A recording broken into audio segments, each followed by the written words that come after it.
कुछ दिनों से मैं देख रहा था इंटरनेट पर, एक फेसबुक आदि पर यह वीडियो चल रहा। और रामायण खरीद के ले आए और पढ़े, वाल्मीकि रामायण भी लाए और रामचरितमानस भी ले आए।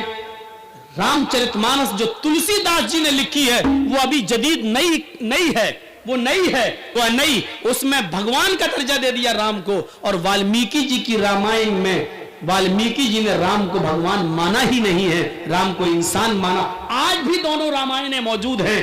वाल्मीकि जी राम को एक काल्पनिक मनुष्य इंसान मानते हैं और तुलसीदास जी ने उनको भगवान का दर्जा दे दिया है। मेरे भाइयों, अब आप पढ़िए, वाल्मीकि जी की रामायण में साफ तौर पर लिखा है, जब राम की पत्नी सीता का हरण हुआ और रावण लेकर जब गया, हनुमान और लक्ष्मण जब श्रीलंका से रावण के चंगुल से जब सीता जी को छुड़ा के लाए, तो सीता जी रामचंद्र जी के पास जाती हैं और उनका आशीर्वाद लेने के लिए उनके पैर छूने लगती हैं, उनके पैरों पे गिर जाती हैं। तो रामचंद्र जी ने अपनी पत्नी सीता को पैर नहीं छूने दिए, बल्कि उनके दोनों कांधे पकड़कर उनको उठा दिया, खड़ा कर दिया। कहा ये क्या कर रही हो?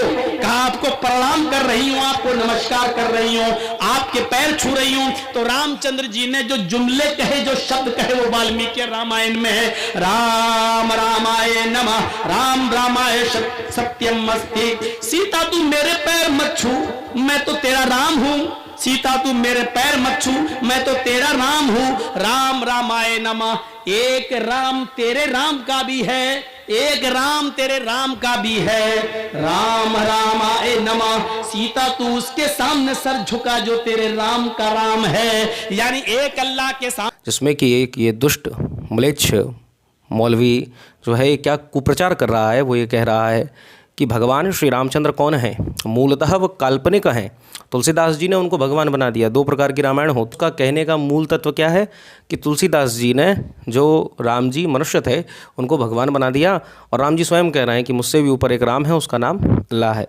और ये सब राम जी जो हैं वो काल्पनिक भी हैं। पहली बात तो इसकी बातें ही इसको काट दे रही हैं, तो वो तो है ही है। परंतु मेरे पास में इस समय श्रीमद् वाल्मीकि रामायण जो मूल मात्र है, गीता प्रेस से आपको प्राप्त हो जाएगी, तो वो मेरे पास में यहाँ पर उपस्थित है।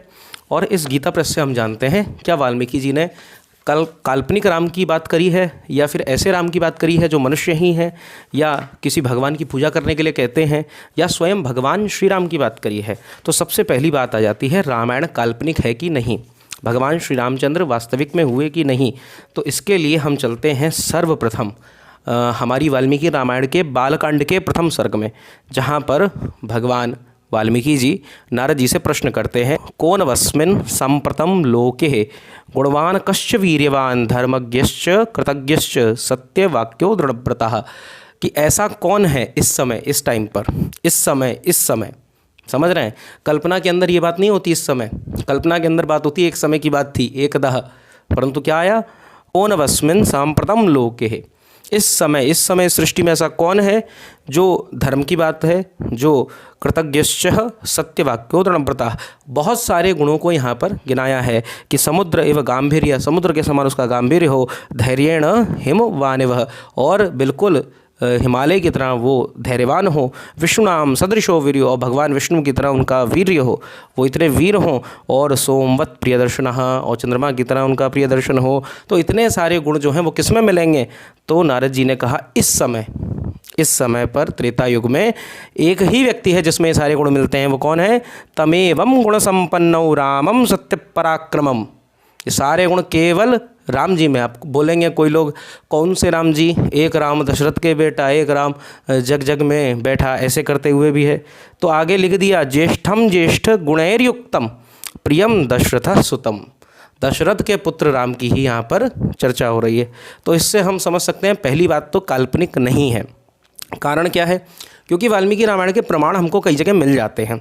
अयोध्या पूरी साक्षात दिख रही है कि भगवान श्री रामचंद्र की जन्मस्थली है।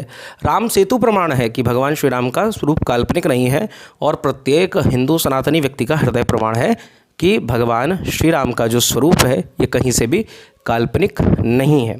अब आगे बात आ जाती है, क्या भगवान श्री राम को उन्होंने मनुष्य बताया? क्या भगवान श्री राम को भगवान नहीं मानते? तो ये पूर्णतः बात गलत हो जाती है। आप देखिए वाल्मीकि रामायण का 16वां सर्ग, 16वां, 15, 16 और 17 ये तीनों सर्ग देख लीजिए। इनमें स्पष्ट रूप से वर्णन आता है। देवता प्रार्थना करते हैं कि कौन है जो रावण का वध कर सकता है। देवता बहुत परेशान हो जाते हैं, रावण ने यज्ञ आदि बंद करा दिए। देवताओं का भोजन यज्ञ से ही प्राप्त होता है, उनको शक्ति यज्ञ से मिलती है। और मुनियों को प्रताड़ित करने लगे, पृथ्वी बड़ी दुखी हो गई रावण के इस सब पापों से। तो फिर भगवान की शरण में गए हैं।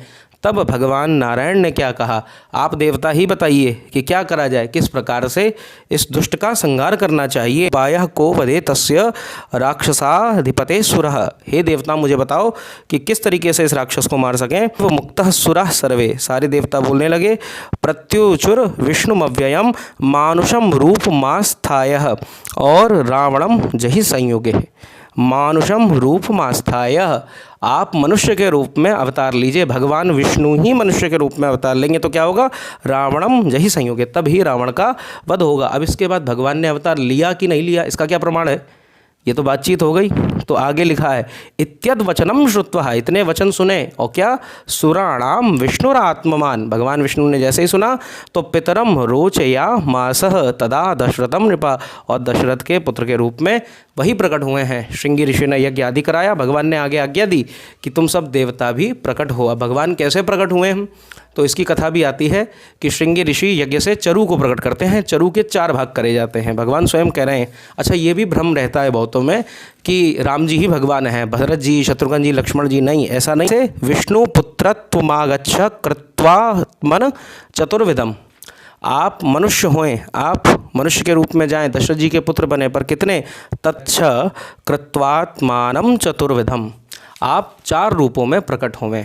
तो जो चरु से लक्ष्मण जी हैं, भरत जी हैं, शत्रुघ्न जी हैं, श्री राम जी, ये चारों ही भगवान विष्णु के स्वरूप हैं। आगे लिखा भी है विष्णोर्धम महाभागा पुत्रम इक्ष्वाकु नंदनः, और इक्ष्वाकु नंदन में भगवान विष्णु ही प्रकट हुए हैं।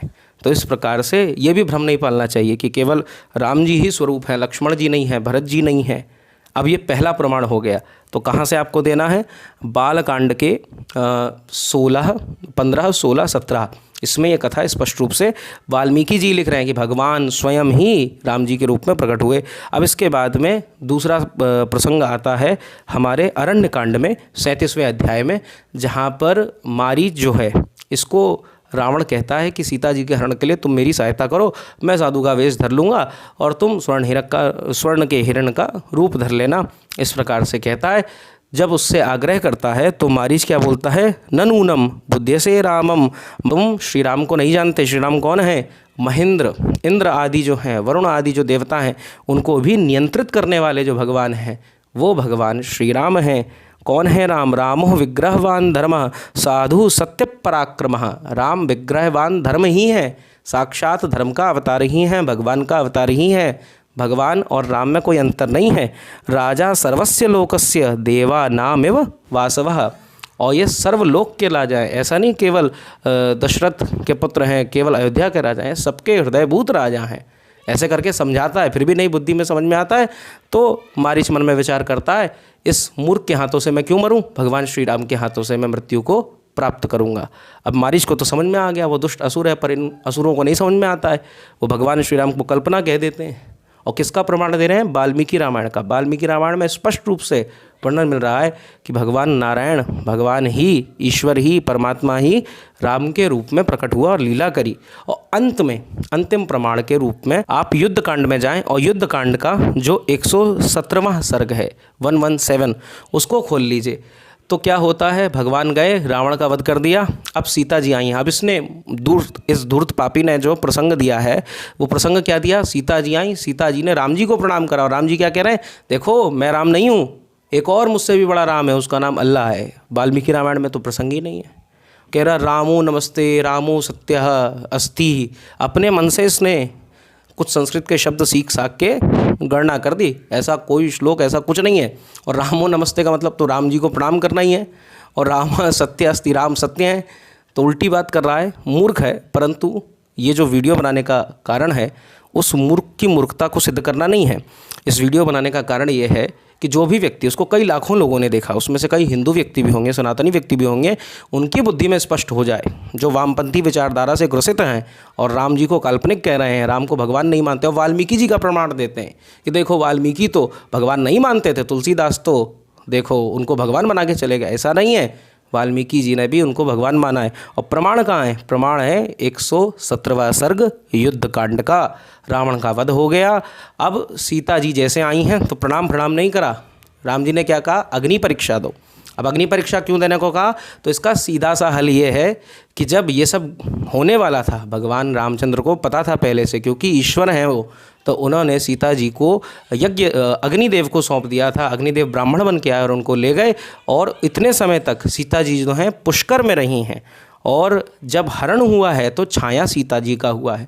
और भगवान श्री रामचंद्र का क्या व्रत है? एक पत्नी व्रत, एक पत्नी के संग ही रहेंगे। छाया तक को स्वीकृत नहीं करा और कह दिया अग्नि में जाओ और वापस अग्निदेव, ताकि मुझे मेरी प्राण प्रिय सीता को दे सके।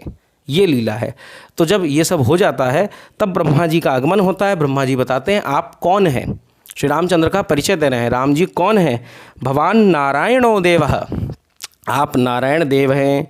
चक्रायुध प्रभु, आप साक्षात चक्र आदि को धारण करने वाले श्री से युक्त, लक्ष्मी से युक्त प्रभु ही हैं। अक्षरम ब्रह्म सत्यम च मध्ये चांते च राघवा, आप परब्रह्म हैं, आप ही सृष्टि के आदि हैं, आप ही सृष्टि के अंत हैं। प्रभवम निधनम चापि नो विदु को भवानिति, हे भगवान ईश्वर परमात्मा श्री राम, प्रभवम निधनम, आप कैसे प्रकट हो जाते हैं और कैसे इस संसार को छोड़कर चले जाते हैं, इस बात का किसी को ज्ञान नहीं हो पाता। आपका जन्म नहीं होता, आपका प्राकट्य होता है। इसीलिए भय प्रकट कृपाला, ईश्वर का प्राकट्य होता है। और जिसका प्राकट्य हुआ है, जन्म नहीं हुआ है, तो वो ज़्यादा से ज़्यादा क्या होगा? अप्रकट हो जाएगा। जैसे आपके सामने आसमान में बिजली कड़की, अब कहाँ से आई, कैसे आई, कुछ पता है? नहीं पता। और कहाँ को चली गई, ये भी नहीं पता। ऐसे ही भगवान का अवतार होता है। अब ब्रह्मा जी बताते हैं मैं कौन हूँ? अहम ते हृदयम रामम, हे राम जी मैं आपका हृदय हूँ। अच्छा, और जीवा देवी सरस्वती, और जो सरस्वती जी हैं वही आपकी जीवा हैं। देवा रोमाणि गात्रेषु ब्रह्मणा निर्मित प्रभु, और हे साक्षात परब्रह्म, ये जितने भी देवता हैं यही आपके रोम हैं। इस प्रकार से आप यहाँ युद्ध कांड के 117वें अध्याय में स्पष्ट रूप से पढ़ सकते हैं। भगवान श्री रामचंद्र को भगवान ही बताया गया ना, ये तो नहीं कहा कोई आम मनुष्य हो, बहुत बढ़िया राजा हो। ब्रह्मा जी क्या वंदना कर रहे हैं? अमोघम देव वीर्यम ते, अमोघम देव वीर्यम ते, आप अमोघ हैं। नाते मोघ पराक्रम अमोघम दर्शनम राम अमोघस्तव संस्तवः, बोले किसी देवता की कामना करें, किसी देवता की आराधना करें, सिद्ध होगा कि नहीं होगा पता नहीं, पर भगवान श्री रामचंद्र की कोई आराधना कर ले, उनकी कोई अगर उपासना कर ले, उसका कार्य अवश्य ही सिद्ध होगा। तो आज इतने सारे प्रमाणों को मैंने दिया वाल्मीकि रामायण के बालकांड से, प्रथम सर्ग से, वाल्मीकि रामायण के 15, 16, 17वें सर्ग से, और आपको अंत में जो युद्ध कांड है उसके 117वें सर्ग से आपको प्रमाण मिल जाएगा। वाल्मीकि रामायण जो है उसमें वाल्मीकि जी स्वयं कह रहे हैं, मैं कोई कल्पना फल्पना नहीं लिख रहा हूँ, मेरे सामने जो हो रहा है मैं उसको लिख रहा हूँ, ये है। इसीलिए कई बार वाल्मीकि रामायण पढ़ने में व्यक्ति को समझ में नहीं आता, क्योंकि उनके सामने जो हुआ लिख दिया। अब क्यों हुआ, कैसे हुआ, उन्होंने इतना सब नहीं मारा। बिल्कुल जैसे इतिहास लिखने वाला होता है ना, बिल्कुल वैसे महर्षि वाल्मीकि ने ये इतिहास लिखा है। इसीलिए वाल्मीकि रामायण को हम अपना इतिहास ग्रंथ मानते हैं। ये हमारी हिस्ट्री है, ये हमारा इतिहास है, ये हमारे पूर्वज हैं, ये हमारे देवता हैं, और उन्होंने उसी इतिहास में कहा कि श्री रामचंद्र साक्षात देव हैं। ऐसे ही बहुत से लोग श्री कृष्ण पर भी आक्षेप करते हैं, अरे ये तो लोगों ने बाद में जोड़ दिया, उनको भगवान बना दिया, वो तो महापुरुष थे महाभारत में। महाभारत में व्यासदेव खुद कह रहे हैं वो साक्षात नारायण देव हैं। परंतु इन धूर्तों को, इन पागलों को, इन म्लेच्छों को बात समझ में नहीं आती, ना इन्हें हमें समझानी है। पर हमें सतर्क होना है, सावधान होना है कि इनके दुष्प्रचार से हमारे जो बालक हैं, युवा पीढ़ी है, क्योंकि वो पढ़ाई तो करती नहीं, ग्रंथों को पढ़ती नहीं है, तो वो भ्रमित ना हो पाए। तो इसीलिए आप सब भी सावधान रहें। और यदि भगवान श्री राम से जुड़ा हुआ अथवा भगवान श्री कृष्ण से जुड़ा हुआ कोई भी हृदय में आपके प्रश्न है, शंका है, तो उसके समाधान के लिए हम प्रयास करेंगे। जय जय श्री राधे, जय सिया राम। बोलो सिया बल रामचंद्र भगवान की जय। श्री राधा रानी सरकार की जय।